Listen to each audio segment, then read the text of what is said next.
This is me, an Aikido black belt in an MMA cage. This is also me, 3 years later sparring the same MMA fighter who kicked my ass when I was doing only Aikido. And this is me before that sparring, training with some of the best MMA fighters in the world. But this story began after I tried to make my Aikido work for a year, failed, and then I was set to close my Aikido dojo. On the one hand, that was a scary move because running an Aikido dojo was my main source of income. On the other, I was considering that my YouTube channel was continuously growing and that if I would put all of the energy that I devote to running my dojo into running my YouTube channel, that would potentially become my main new source of income. The craziest part though was that I didn't even have a clear plan of what to do next. But I was so committed to being true to myself, to not pretending that I'm teaching something that I love, and at that moment I have lost my love for Aikido, so that running my dojo was just not an option for me anymore. I did have some ideas of what I want to do though. I always took my bucket list very seriously, and after the 2 Aikido versus MMA sparrings, I actually came to a conclusion that I would like to have an MMA cage fight at least once in my life. And I was more or less starting to prepare for it. While I was still running my dojo, I started regularly going to MMA and BJJ classes, actually at the same gym where I did the Aikido versus MMA sparring. I even actually did a few BJJ competitions, and in my very first competition, I actually even pulled off an Aikido move, which helped me get into a better position, but I still lost that fight. Nevertheless, at that moment, making Aikido work was not my priority. Essentially, I just wanted to become good at fighting, something that I already initially wanted when I started Aikido, but realized that I never learned.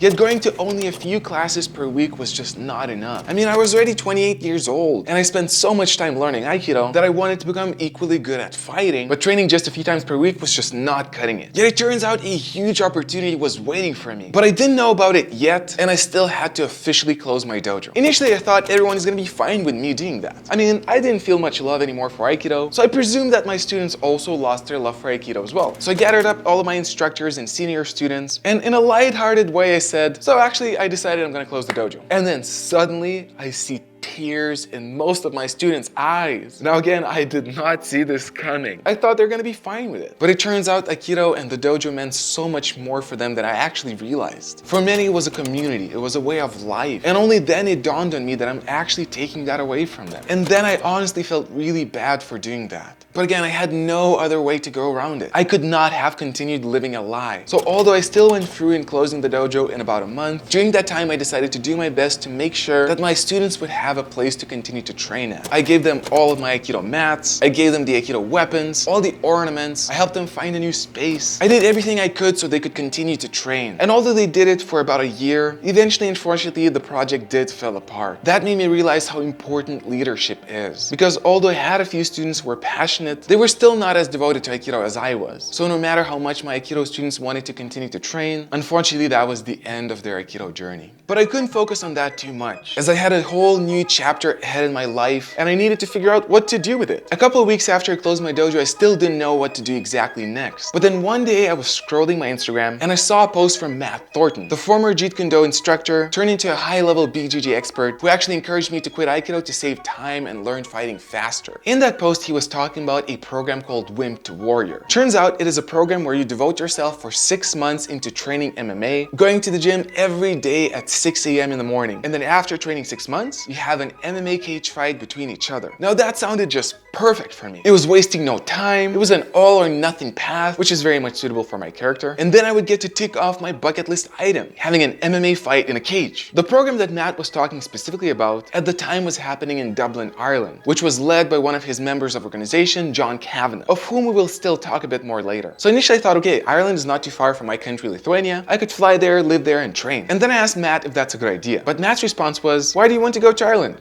Come to the States. It turns out they had the same program in Portland, Oregon, and Matt promised to help me settle in and figure out what's what in Portland. Now this sounded like an awesome opportunity. First of all, I admired Matt a lot. He was like a role model to me. And then I always wanted to go to the States. I just never realized I'm gonna go there to have an MMA fight. So I said yes. I tied up all my loose ends in Lithuania, and in a couple of months, I was living and training in the States. But that was a huge challenge on its own. Since I'm an all or nothing type of guy, I decided to train not only the 5 times per week, which was part of the program, program, I also did additional MMA and BJJ classes. I ended up doing 10 to 15 BJJ and MMA classes per week, which was fine for the first couple of weeks, but then my energy tank started to decrease. Only later I realized that I was overtraining bad. And I don't know if you know, but overtraining is not just a term. It's actually a real phenomenon that happens to you. And then if you train too much, you're actually not progressing anymore. You start to regress because your body just can't keep up and it doesn't properly take in all the changes that you get from training. The fact that 5 times per week I had to wake up at 5 a.m. and be at the gym at 6 a.m. was not helping because I barely was getting any sleep, as I'm a night owl type of guy, and I went to bed at around 1 or 2 a.m. because earlier I just couldn't fall asleep. Nevertheless, it was still an amazing experience to train MMA for 6 months. And eventually the time for my fight came. I was set to fight another Win to Warrior participant from Montana, where the fight was going to take place. I went there with my coaches and I was excited about the fight, but at the same time I was overtrained, I was burnt out, I was exhausted. Nevertheless, I was still confident. I trained so much, so many times per week for 6 months in a row that I was sure that I have this in the bag. And when the time came to fight, I wasn't even afraid. I just felt I have a responsibility to do a good job and to prove to everyone that I learned to fight. My plan was ambitious. I wanted to have a clear win in round 1. So as soon as round 1 started, I went all out. Yeah!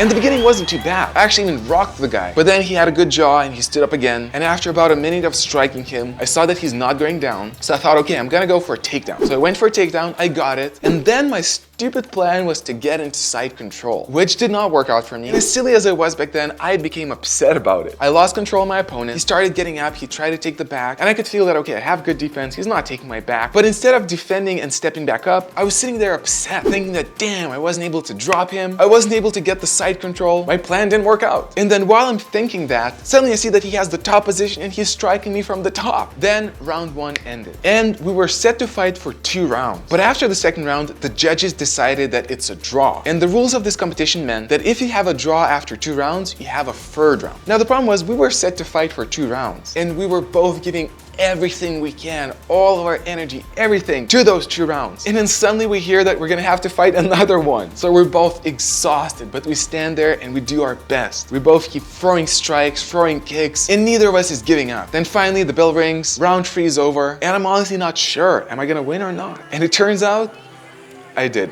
It was a split decision and my opponent's arm was raised up. At the moment, I didn't feel too bad about it, primarily because my plan failed, and I felt that yes, my opponent does deserve the win. He stood there together with me all the way until the end. But when the time came to publish my fight, I actually felt really bad. One more time, I felt like I let everyone down. So with tears in my eyes, I pressed publish, then I just closed down my laptop and I went out of my hotel room. Nevertheless, I made my way back home safely, and then I checked the comments of the video, which again were extremely supportive. Despite me feeling like I let everyone down, everyone praised me for doing this, and a lot of people even thought that I should have won. But whatever happened, happened, and I decided that I need to do this again. I need to have another MMA fight. And before I went in to do the third Aikido versus MMA sparring, I had another crazy plan. Now this plan finally leads me back to John Kavanagh, whom I met while filming one of Matt Thornton's seminars. When I met John, he mentioned that he's trying to restart his YouTube channel. And then there was a moment inside me where part of me wanted to suggest and to tell John that I could visit him in Ireland, do some videos for him, but then the other side of me thought that that's stupid. Who am I to suggest that to him? But as he was walking away from our conversation, I decided, you know what?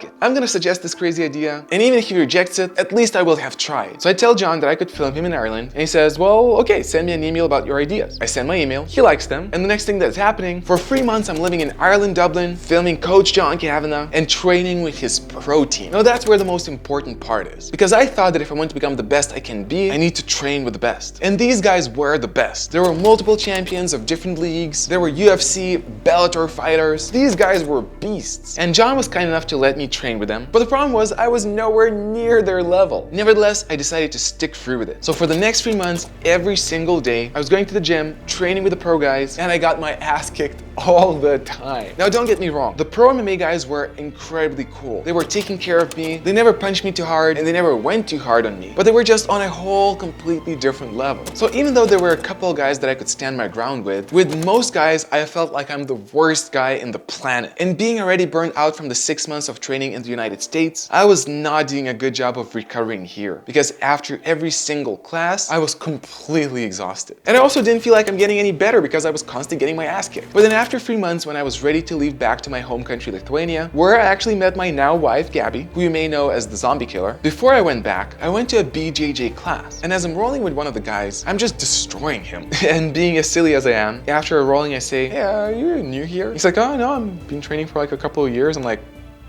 "Oh, okay." And the next thing, I go to the pro MMA class. And there's a couple of French visiting fighters who I get to train with in a conditional sparring. And I'm dominating these guys. So at the end of the round, I go to them and I say, "So you guys, you're probably like amateur fighters, right?" And both of them are like, no, we had like professional 1 or 2 fights. And I'm like, what the heck is happening? But I guess what happened here was that I was training so much with guys who are better than me that I did become way better than I was before, but I just never realized it because the guys were still better than me. Finally though, I'm ready to go back to my country, Lithuania, and I'm so exhausted and so tired from the essentially year of non-stop training that after training martial arts for about 15 years, pretty much always 100% on, for the first time ever I decided to make a break from martial arts. But before I did that, there was one more thing I needed to do, and that was to meet Tadas, the pro MMA fighter from the Aikido versus MMA video again, and to spar with him and to see how much I really progressed. So Tadas and I meet, and once again, I'm intimidated, I'm stressed. I still see him as this amazing fighter, who acknowledgeably, he's a